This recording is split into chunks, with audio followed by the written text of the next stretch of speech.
Wow. Welcome home, Peri. Oh Welcome my home. gosh. That is so amazing to see that sofa. Isn't that the greatest coffee table you've ever seen? Ever. That case was by the door. That was there. This I remember so well. Actually, that's very valuable. And that's a Rauschenberg from the hallway behind the piano. I just wanted to get that Rauschenberg. This is great. The last night, everyone was walking around thinking about taking things, and no one wanted to do that. We all felt funny about doing it. But I took my headphones, and then someone had sent me lighter from Seattle, the Seattle Needle. And I had it sitting on my console in the radio station. So I have that, and I have my headphones. Everything here I remember very, very well, and they would have easily fit in my bag, and no one would have ever known.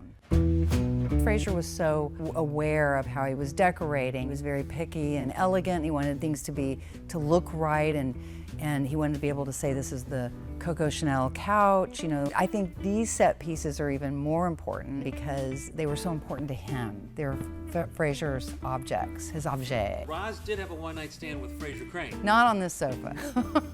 Usually if I was here, if I had been called to the home, I was either working or I had to come to be scolded.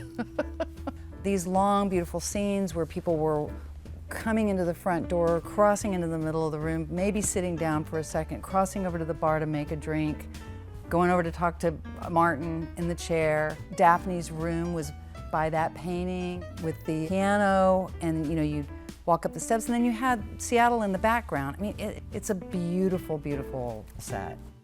I think it just has its place as far as a great, great television show, and it sets you back into, you know, 1993, 1998, 2004, you know, you're just a time in our lives. This is incredibly meaningful to see these pieces. I love that they're being so beautifully cared for. People that watch the show and have memories of the show, they'll make their own memories on this sofa with these pieces. This should be somewhere where someone loves it. It shouldn't be in storage somewhere. I hope they all find good homes, and I bet they do. And thank you for keeping the memory of Frasier alive.